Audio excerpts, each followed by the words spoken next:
Bismillahirrahmanirrahim. Alhamdulillahirrabbilalamin. Wassalatu wassalamu ala asrofil anbiya'i wal mursalin wa ala alihi wa sahbihi ajmain. Amma ba'du.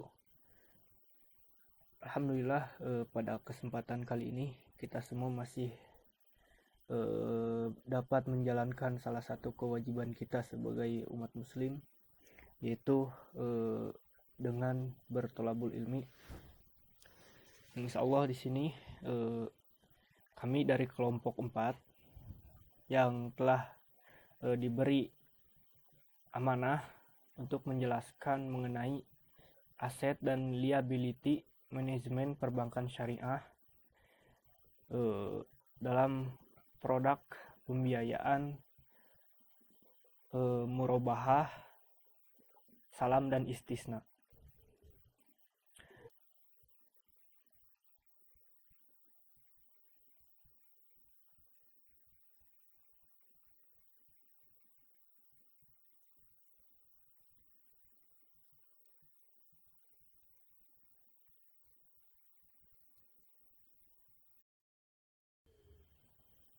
Baik, langsung saja untuk materi pertama, yaitu tentang aset dan liability management.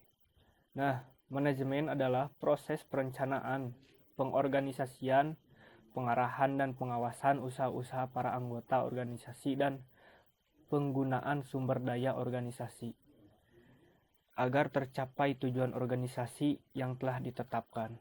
Nah, manajemen merupakan suatu tindakan yang harus dilakukan oleh sebuah perusahaan untuk tetap menjaga stabilitas perusahaan terhadap persaingan yang ada di perekonomian. Bagi perusahaan, manajemen ini sangatlah penting dan sangat berpengaruh terhadap kinerja baik perusahaan maupun karyawan.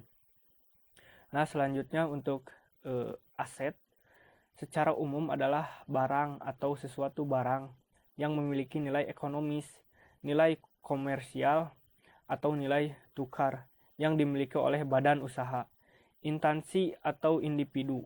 Aset manajemen adalah merupakan sebuah langkah manajerial yang harus dilakukan oleh seorang manajer keuangan di dalam merencanakan, mengelola, dan mengevaluasi kinerja aset perusahaan secara efektif dalam upaya peningkatan nilai yang akan memberikan kontribusi pada efisiensi penggunaan kapital, nilai ekonomi sumber daya, produktivitas, dan kualitas.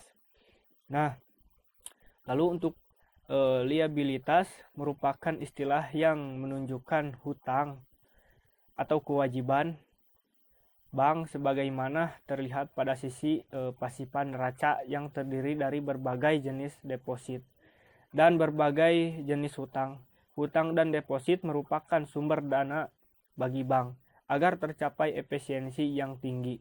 Maka proses pemenuhan kebutuhan itu dilaksanakan dengan suatu proses manajemen yang dalam perbankan disebut dengan manajemen liabilitas. Nah, liability management adalah suatu proses di mana bank mengelola sumber dana yang berasal dari dana pihak ketiga atau masyarakat di pasar uang atau dengan menerbitkan surat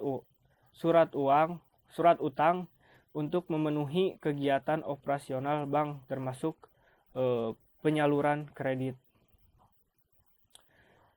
Nah, untuk liability management ini sangat penting dilakukan karena kegiatan pencairan dana dan penyaluran dana dalam bentuk kredit harus dilakukan dalam rangka mengoptimalkan dana yang dihimpun untuk mendapatkan keuntungan bagi bank.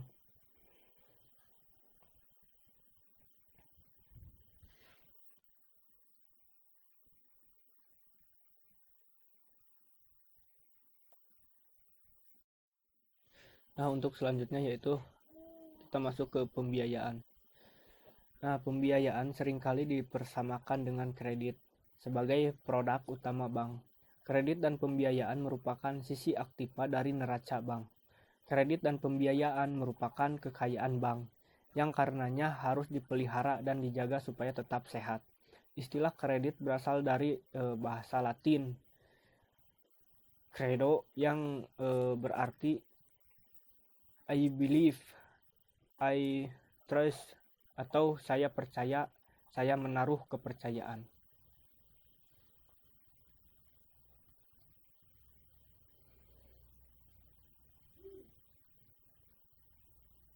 Nah,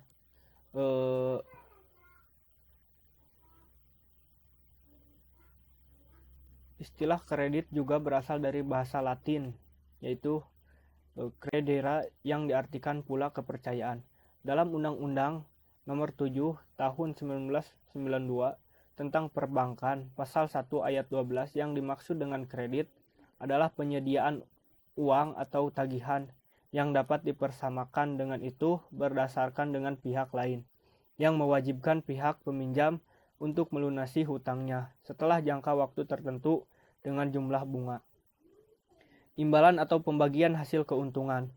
Nah, selanjutnya definisi pembiayaan berdasarkan prinsip syariah, yaitu penyediaan uang atau tagihan atau yang dapat dipersamakan dengan itu berdasarkan persetujuan atau kesepakatan pinjam-meminjam antara bank dengan pihak lain yang mewajibkan pihak peminjam untuk melunasi hutangnya setelah jangka waktu tertentu dengan pemberian sejumlah imbalan atau bagi hasil. Pembiayaan merupakan salah satu tugas bank, yaitu pemberian fasilitas, penyediaan, dan untuk memenuhi kebutuhan pihak-pihak yang merupakan defisit unit. Nah, di sini menurut Muhammad, pembiayaan diartikan berarti financing atau pembiayaan, yaitu pendanaan yang dikeluarkan untuk mendukung investasi yang telah direncanakan, baik itu dilakukan sendiri maupun dijalankan oleh orang lain. Dalam literatur buku lain, pembiayaan adalah transaksi penyediaan dana dan atau barang serta fasilitas lainnya kepada mitra yang tidak bertentangan dengan syariah dan standar akuntansi perbankan syariah.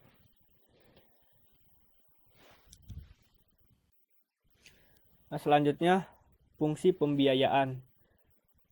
Pertama, meningkatkan daya guna peredaran dan lalu lintas uang. Jadi fungsi pembiayaan yang pertama ini meningkatkan daya guna peredaran.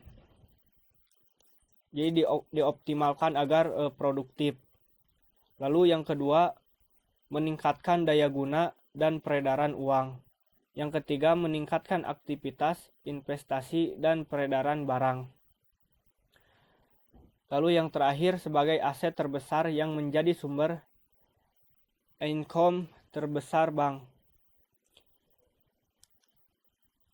Lalu selanjutnya, fasilitas pembiayaan. Berdasarkan tinjauan penggunaannya, fasilitas pembiayaan dibedakan menjadi 1. Pembiayaan modal kerja, yaitu pembiayaan yang digunakan untuk memenuhi kebutuhan dana usaha bagi pembelian, pengadaan dan penyediaan unsur-unsur barang dalam rangka perputaran usaha. Yang kedua, pembiayaan investasi, yaitu pembiayaan yang diberikan untuk memenuhi kebutuhan perdagangan, sarana atau prasarana usaha atau aktiva tetap. Yang ketiga, pembiayaan multiguna, yaitu pembiayaan yang dapat digunakan untuk sewa suatu barang, talangan dana maupun biaya jasa suatu pengurusan dan lain-lain. Yang keempat, pembiayaan sindikasi, yaitu pembiayaan yang dilakukan secara musyarakah dengan lembaga keuangan syariah lainnya kepada mitra yang jumlah kebutuhan pembiayaannya melebihi kemampuan bank.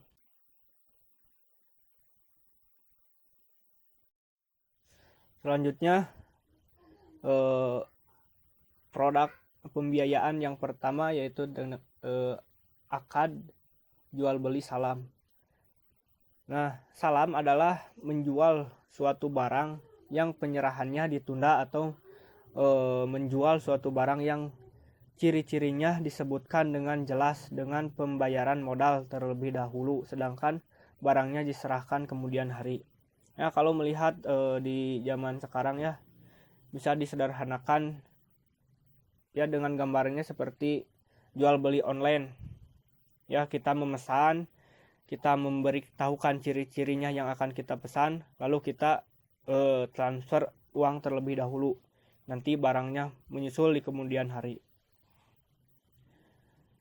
Nah, di sini menurut Sayyid Sabiq As-Salam dinamakan juga as-salaf atau pendahuluan, yaitu penjual suatu barang kriteria tertentu yang masih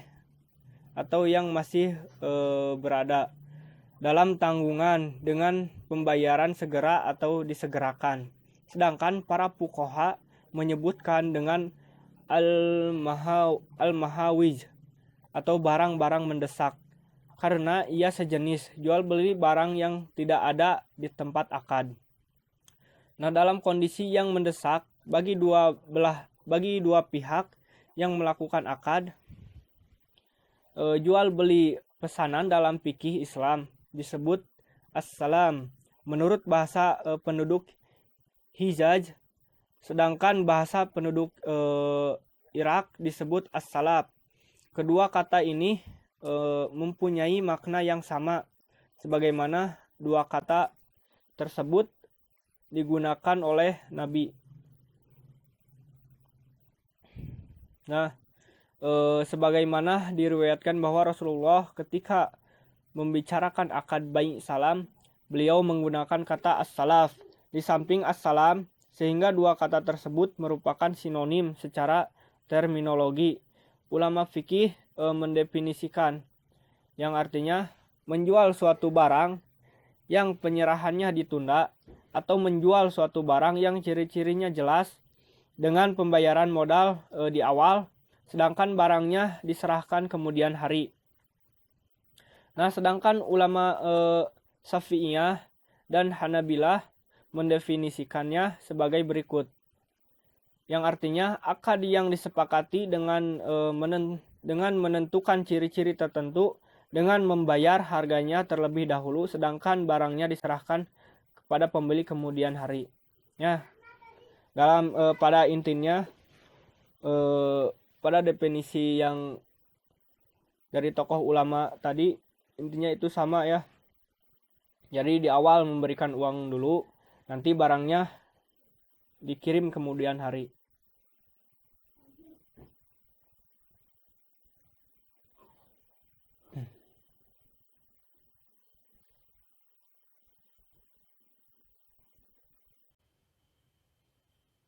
Nah, di sini adapun rukun bai' salam atau jual beli dalam akad salam adalah sebagai berikut.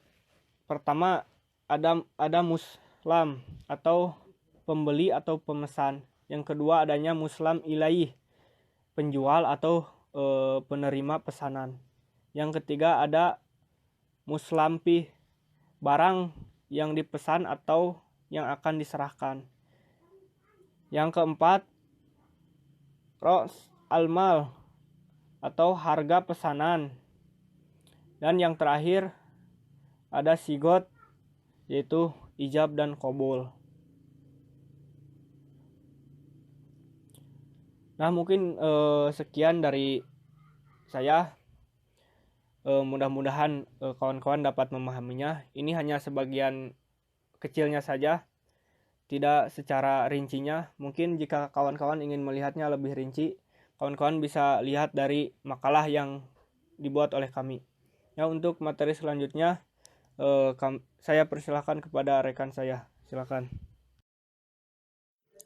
Mau melanjutkan produk pembiayaan bank syariah murabahah. Di sini ada 3 yang akan dijelaskan, yaitu pengertian, syarat, dan skemanya. Nah, bahwa di sini murabahah adalah jual beli barang pada harga asal dengan tambahan keuntungan yang disepakati. Bank bertindak sebagai penjual sementara nasabah sebagai pembeli. Harga jual adalah harga beli bank dari pemasok ditambah keuntungan. Nah, kedua pihak harus menyepakati harga jual dan jangka waktu pembayarannya. Dalam perbankan, murabahah lazim dilakukan dengan cara pembayaran cicilan atau bid saman ajil. Nah, dalam transaksi ini, barang diserahkan sebagai setelah akad, sedangkan pembayaran dilakukan secara tangguh atau cicil. Selanjutnya itu syaratnya. Nah, syaratnya di sini ada penjual memberitahu biaya modal kepada nasabah. Kedua, kontrak pertama harus sah sesuai dengan rukun yang ditetapkan. Yang ketiga, kontrak harus bebas dari riba. Yang keempat, penjual harus menjelaskan kepada pembeli bila terjadi cacat atas barang sesudah pembelian. Penjual harus menyampaikan semua hal yang berkaitan dengan pembelian. Nah, sudah jelaskan syarat yang tadi bahwa si penjual itu harus memberitahu biaya modal kepada nasabahnya. Terus kan yang kedua juga, kontrak pertama harus sah sesuai dengan rukun yang ditetapkan. Tentunya kalau dalam Islam itu harus sesuai dengan syariatnya. Terus kan yang ketiga juga harus bebas dari riba. Ya tentunya harus seperti itu. Yang keempat, penjual harus menjelaskan kepada pembeli bila terjadi cacat atas barang untuk pembelian. Jadi di sini tuh harus ada saling jujur gitu. Kalau nggak jujur ya akan bakal ada kekecewaan dalam pembelian itu. Terus di sini juga penjual harus menyampaikan semua hal yang berkaitan dengan pembelian. Jadi apapun yang akan dijual itu harus semuanya diberitahu kepada si pembeli. Nah, skemanya bisa dilihat ya sama teman-teman bahwa lembaga keuangan syariah, terus di sini ada penjual, terus ada penjual, ada nasabah, terus negosiasi dan persyaratannya. Langsung di tengah-tengah juga ada akad jual beli. Akad jual beli dan di sana juga ada kesepakatan untuk bayar. Nah, mungkin itu tentang produk pembiayaan bank syariah murabahah. Yang selanjutnya yaitu produk pembiayaan.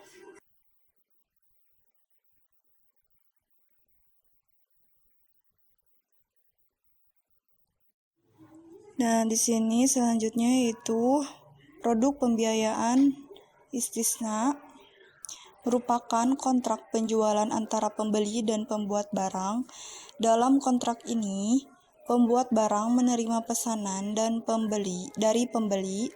Nah, lalu pembuat barang berusaha melalui orang lain untuk membuat atau membeli barang menurut spesifikasi yang telah disepakati dan menjualnya kepada pembeli akhir. Nah, di sini juga menurut jumhur fuqaha merupakan suatu jenis khusus dari akad bai as-salam. Dengan demikian, ketentuan bai al-istisna mengikuti ketentuan dan aturan bai as-salam. Istisna dalam bank syariah umumnya diaplikasikan pada pembiayaan manufaktur dan konstruksi skema bai al-istisna. Di sini juga ada ketentuan umumnya. Spesifikasi barang pesanan harus jelas seperti jenis, macam, ukuran, mutu, dan jumlah. Jadi tuh kalau kita memesan tuh harus sesuai. Nah, harga jual yang telah disepakati dicantumkan dalam akad istisna dan tidak boleh berubah selama berlakunya akad. Jika terjadi perubahan dari kriteria pesanan dan terjadi perubahan harga setelah akad ditandatangani, maka seluruh biaya tambahan tetap ditanggung nasabah. Jadi ini mah seperti kita jual beli online yang gagal datang barangnya itu jauh beda dari foto gitu. Mungkin itu penjelasan dari pembiayaan produk pembiayaan istisna.